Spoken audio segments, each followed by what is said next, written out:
My name is Greg Eastwood. I'm the interim president here at Case Western Reserve University. I'd like to welcome you to this wonderful evening and celebration and a little bit of getting to know each other. I'm going to be introducing the featured speaker, Dr. Bement, in a few minutes, but I just want to make a comment about this building and what goes on in the building and also at Case Western Reserve University. Actually, a lot of science goes on here and education. Wouldn't you expect that at a research university? And it has relevance for the world. You've heard me talking about great universities change the world, and the world is indeed changed in this building and on this campus. We're very proud of that. I also note that this is the first return to this campus for Dr. Bement since his granddaughter graduated this past May. Also, John Anderson told me that Dr. Bement was instrumental in getting the seedling for the Newton tree. Is it true this tree derives from the real tree that banged Newton on the head? At least the apple did? Yes, we all believe that, right? Good. Anyway, Dr. Bement has many accomplishments, and that's one of them, and we're proud of that.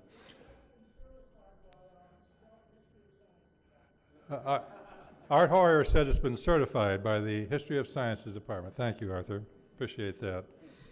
Another function of a great university, right. Dr. Bement became director of the National Science Foundation on November 24th, 2004. He had been acting director since February 22nd of that year. He joined the National Science Foundation from the National Institute of Standards and Technology, where he had served since December 2001. Prior to that appointment, he served as the David A. Ross Distinguished Professor of Nuclear Engineering and head of the School of Nuclear Engineering at Purdue University. He's had a number of important positions. He was head of the advisory board to the National Institute of Standards and Technology. He served as a member of the U.S. National Sciences Board from 1989 to 95. He also chaired the Commission for Engineering and Technical Studies and the National Materials Advisory Board of the National Research Council. He currently serves as a member of the U.S. National Commission for UNESCO and serves as the vice chair of the Commission's Natural Sciences and Engineering Committee. Before he joined the Purdue faculty in 1992, he had a 39-year history or career in industry and government and academia.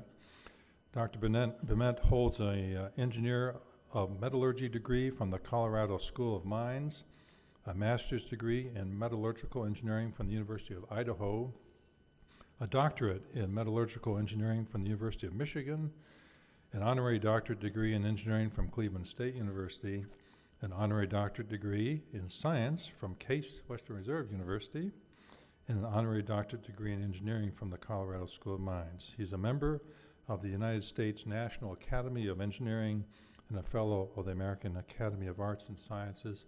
Please welcome Dr. Bement.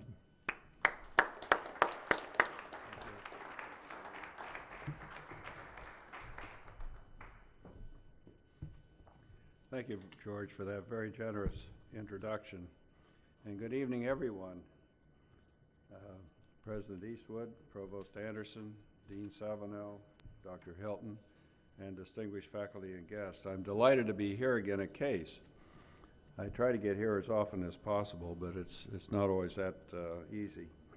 This is a great celebration for Case Western Reserve University and for polymer research. The Center for Layered Polymeric Systems, or CLIPS, I love that acronym, will fasten, harness, and secure innovative polymer research for America's future. The National Science Foundation is proud to support this center. The distinctive microlayering and nanolayering process developed here over the past 20 years by Drs. Baer and Hiltner has established Case as a pioneering institute in polymer science and engineering. Now, I go back a little ways on this technology, and correct me if I'm wrong, Eric, but I think back in the days when the NASA Center for Space Structural Materials was active, You were trying to determine what kind of a coating would stand up to atomic oxygen in space. And you were trying to mimic clamshells, which is a natural micro-layered laminate. And I think that was the spark that led to this center. Many of you here today know that NSF has a long history of funding innovative research across all fields of science and engineering and on all levels of the education ladder. We are, however, especially pleased with our science and technology centers, and we fully look forward to this center as being one of our jewels in our crown. The science and technology centers are among the nation's premier research hubs. They provide a unique environment for scientists to push the frontiers of both research and education by developing creative partnerships among disciplines, academic institutions, and industries. And we have several of the institutions who are affiliated with this center with us this evening. Investigators are encouraged to bring fresh, risky ideas to bear on problems that have yet not yielded to conventional approaches. This new center is just another example of our commitment to support splendid frontier research and education. On that note, I want to congratulate Dr. Ann Hiltner, the principal investigator and director of CLIPS, for her exceptional scientific leadership. Dr. Hiltner, Dr. Baer, and a host of other individuals have contributed to establishing this center, and they can now bask in its successful inauguration. And Case Western Reserve University can take pride in providing the environment necessary for frontier discovery and education to flourish. Polymer research has spawned world-class applications in health, environment, security, and energy. Some of it has produced entirely new concepts needed to fuel the engines of innovation, with promising applications just around the corner. This includes injectable polymers to repair bone defects, soft tissue injuries, and severe spinal cord injuries, as well as methods to produce biodegradable plastic products, and the list goes on. Finally, and perhaps most importantly, advances in polymer research are providing the next generation of superbly trained scientists and engineers to propel this enterprise in the coming years. In keeping with the CLIPS acronym, I'm going to keep my remarks short so that others can speak. So again, congratulations.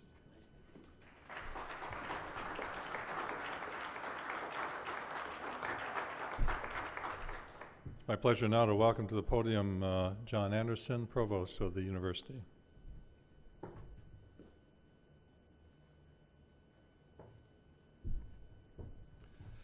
This is indeed a proud moment for the faculty, students, and staff of the university. When I came here 2.5 years ago, I was handed this proposal.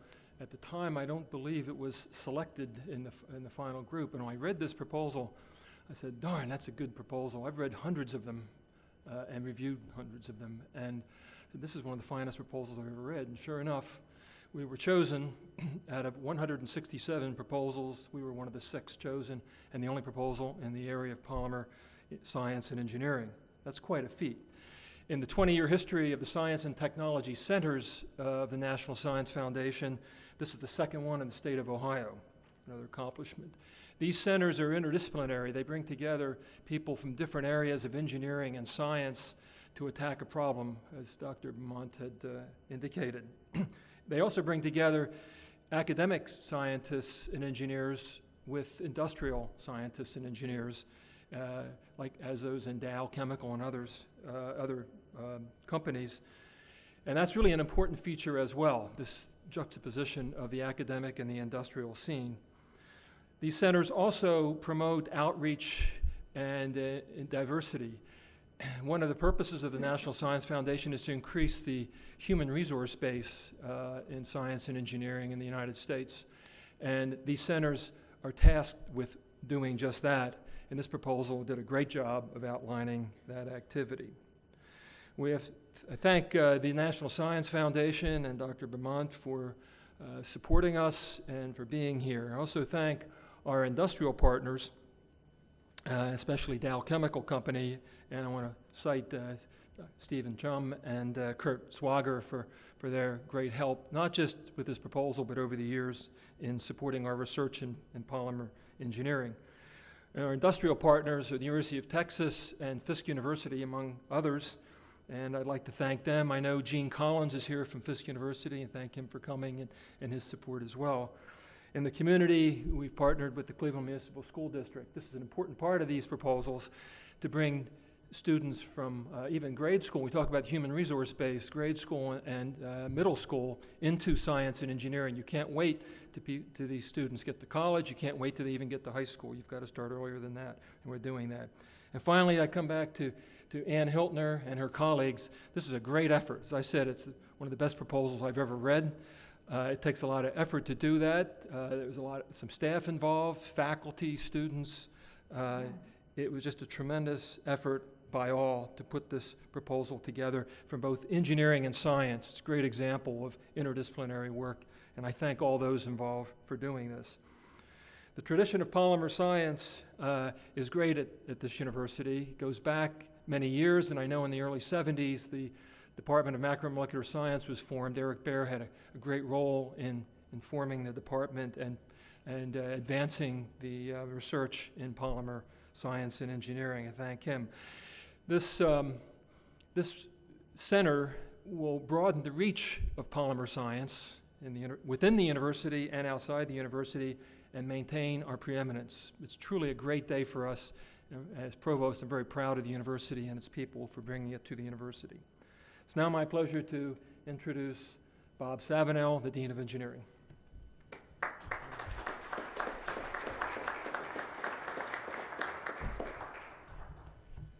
Thank you, John. Trying to think where to come in now after you did all the thanking that I was expecting that I was going to do. So I'll do it again, right? This is indeed a great event to celebrate, and I do certainly want to start by mentioning the people behind this, and I'll just mention a few. You know, Ann Hiltner and Eric Baer certainly are two of the leaders behind this activity. As a matter of fact, I still remember the day Eric pulled me into the office with Ann and said, Bob, I just want you to know that we're not retiring, and we are going to go after an ERC or Science Technology Center over the next 4 or 5 years. And this was like 6 years ago he did this, and Ann. And then and I see Dave Schiraldi over there, and Stuart Rowan, and Ken Singer, all important faculty member. They're leaders in this, and of course there's quite a few other faculty involved in the center. And then Benny Freeman and Don Paul from University of Texas at Austin, and Eugene Collins at Fisk University, and Sergei Nazarenko at the University of Southern Mississippi. These are all important people who have contributed to this effort. And then the institutions we've already mentioned, and the industrial interactions, the people involved with the corporate partnerships. The education mission is also very important in the diversity mission in this. And when I think of the term CLIPS, I'm not sure exactly if this is what they meant by it, but it clips all these things together. All right. As a matter of fact, there's one graphic where we show multidisciplinary power plus research and graduate and undergraduate education clipped together. And then we have national needs, science, technology, diversity, workforce, all clipped together in all of this. And with technical thrust of optics, electronics, photonics, membranes, barrier materials, interface science, biomimetics, novel devices, it turns out that the research is forefront and the research is critical. But one of the most important aspects of this program is bringing the people together to create and to develop the next generation of scientists and scientific leaders in this nation, and to keep us competitive nationally. One of the people that don't often get acknowledged with these type of events that I want to make sure I do is our alumni. We have a number of alumni here, and the alumni is the tradition of the university. There are the graduates, and they help pave the way for the new students to come in. So I certainly want to recognize them. And talking about alumni, Kurt Schwager's name was already mentioned. Kurt's special to me because he's been on my Dean's Advisory Council for the last 6 years or so, and he's been the one that sort of beats on my desk semi-annually, talks about the importance of research, the importance of industrial collaboration, the importance of developing the workforce and providing industry with well-trained engineers and scientists for the future. Thank you, Kurt. So anyway, I don't have to say anything further. This is a significant accomplishment. However, I will caution Ann and the rest of the team that the work just begins now. I've been in contact with many PIs of large centers, and believe me, there's a lot to be done. So good luck. The university's behind you, the School of Engineering is behind you, and we'll be successful. Thank you.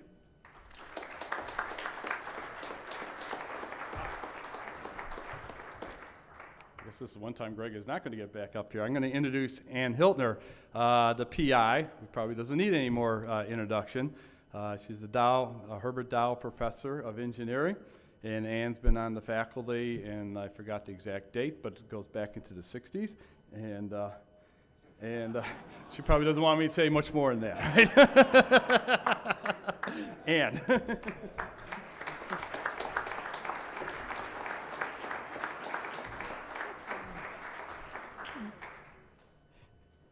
Thank you, Bob. Actually, I came in '67, which was the year of the merger. That's when the schools were first merged. The problem with coming fifth in line is that there aren't too many people left to thank, but maybe I'll thank them all again. But first of all, I'd like to say a little bit about what it took to get here. As Dr. Bement pointed out, we started thinking about doing our own multi-layer and micro-layer processing back when we had the NASA Center on Materials for Space Structures. And I truly remember the day when Eric said, we're going to build one of these things. And it was the enabling idea that years later, 15 or more years later, has manifested itself as this center. One of the conditions for building this process was that it would be small and flexible so that we could try out many ideas. And the uniqueness lies in the fact that it takes a normal co-extruded polymer. Polymer films are almost always more than one layer. They're layered. There may be a layer for barrier, a layer for mechanical properties, and so co-extrusion is a very common process. But what we have done is to start with 2 layers, and then the process doubles the number of layers, doubles it again, and if you've ever played the penny game, right? You start with a penny and you double it, and then you double the number of pennies. Pretty soon you're a millionaire. Well, pretty soon our 2 layers turn into thousands of layers, and the size scale of those layers is on the size scale of a molecule. And things change. One has lots of interface, and there are things one can do with those interfaces. One can do reactions, one can change the properties of the polymers. And as we got involved in this, there were more and more ideas. And pretty soon there weren't enough ideas for just the 2 of us to work on, and we needed some colleagues. And so that brings me to the second thing that a center needs. In addition to the enabling idea, one needs bright, energetic colleagues. And so we put together a group of colleagues here at CASE and started to build the ideas. And I really would like to recognize the people, the faculty members that were involved. And this is Dave Schiraldi and Stuart Rowan and Chris Fader and Ken Singer and Ji-Shan, who is here. I saw her somewhere. And then And then what one needs in addition are some partners to fill in the picture. And so we have partners from the University of Texas at Austin, partners at Fisk, at the University of Southern Mississippi. Some of these were mentioned by Bob Savinell. The Naval Research Lab is a partner. And we pulled together a proposal. And the third thing, which is, me, that's just to sort of keep it all together and not let these people go off too far, and to make sure we have a good proposal and we have a good site visit. And there were, as you may have recognized, this is more than just a science and technology center. It's a science, technology, and education center, because one of our important goals is to educate the diverse American workforce of the future. These are concerned with the future of the country, the technological future, the educational future. And so we have some very important partners who contribute in the educational sense.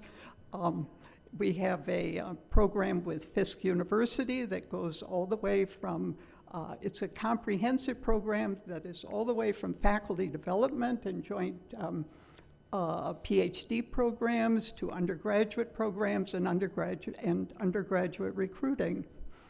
We have our affiliate schools, which are a series of 5 non-PhD granting colleges and universities from the area. They're from New York and Pennsylvania and Ohio and Indiana. And some of the people from those universities, or colleges and universities, are here, and I want to welcome them as well. And we have a collaboration with the Cleveland Municipal School District, which is one of our very important programs, and you'll hear a little bit, I hope, about the importance to the Cleveland school system as well as the importance to Case. And so it brings me to where I see our legacy lying. We're just starting. Bob is absolutely right that the work starts when you get it. And you think while you're going through this process, well, but it'll be, I want that work. And in point of fact, it really is a lot of work. The proposal is a lot of work for a while, and the site visit is a lot of work for a while. But once you have it, it's a lot of work all the time. And the key, of course, to the success is to have good faculty, colleagues, to have good partner institutions, and to have a good staff. And I particularly want to welcome my new staff members who are LaRuth McAfee, who is the education director, and Pam Glover, who is the executive director. And the success of the center is, of course, going to lie with them, as well as the staff that has seen me through the process. And this is Maria Miles and Pat Simmons and Alex Schnittlinger, who keeps us all the infrastructure going. And so they did leave me a few people to thank. However, I see our legacy in 3 things: in the students, the young people that we'll educate, that the country relies on to take us into the future. I see it in the technologies that we'll be able to contribute to the scientific health and strength of the country. And I hope to see some transformation to the institutions that we work with in terms of the longevity of our programs, that they become part of the institutions, and that we can share them beyond the institution to other institutions that are not immediately involved but can learn from us. And so when this is now to bring me around to introducing our next speaker, who is a native Ohioan. He was born and raised in Sandusky, was principal of the Toledo High School system, and I was born not too far from where you were. I was born in Toledo, Ohio.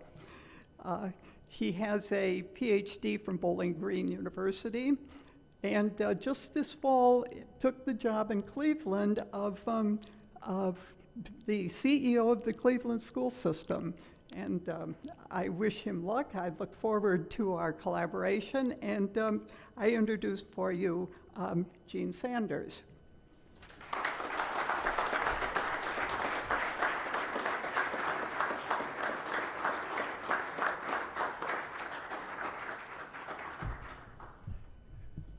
Thank you very much, Dr. Hiltner, and good evening, ladies and gentlemen. Now, normally your response when the CEO says, "Good evening, ladies and gentlemen," is, "Good evening, Dr. Sanders." So let's try that again. Good evening, ladies and gentlemen. This is a tough class you got over here.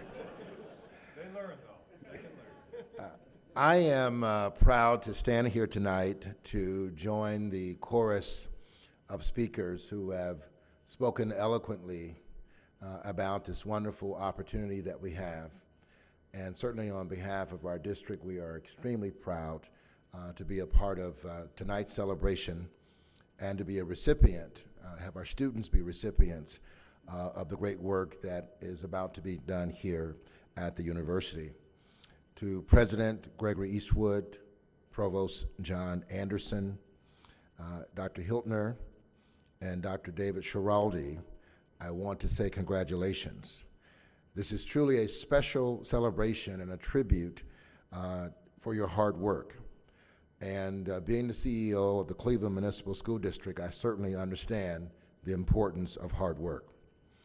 To the National Science Foundation, thank you for recognizing the uniqueness of this center and how it has integrated outreach education into the program. To all the other universities that are our partners and to our industrial partners, we say again, congratulations.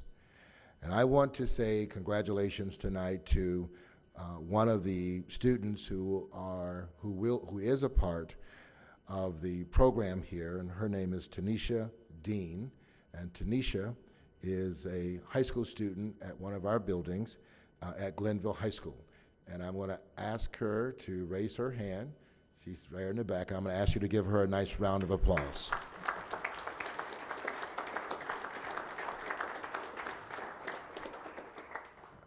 Tanisha is one example of what the hard work that's already been done has yielded. And over the course of the years of this initiative, many students like Tanisha will have a once-in-a-lifetime opportunity to be engaged in a significant program of this nature, to be engaged in top-notch research, and to be able to take this once-in-a-lifetime opportunity and make something tremendous happen in her life. So on behalf of all of the Tanishas of the Cleveland Municipal School District, we say thank you for this wonderful, wonderful opportunity. One of the speakers talked tonight about legacy. And when I heard the word legacy, I thought about what we want to leave behind for others. And we all do our work every day based upon some commitment we have to make a difference in the lives of someone. And our commitment at the Cleveland Municipal School District is to make a difference, a positive difference, in the lives of 60,000 children that we serve. And our primary goal is to become a premier school district in the United States of America. And with programs such as this, and with students such as Tanisha, with wonderful researchers and dedicated faculty members, our dream can become a reality. So on behalf of our Board of Education and our board chairman, Mr. Larry Davis, and on behalf of every single child that will go to bed tonight dreaming of what they can become, thank you very much.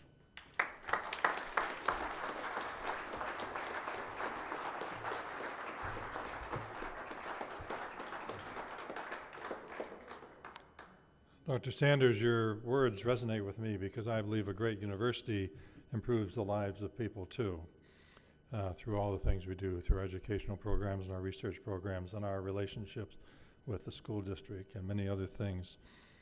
We're talking about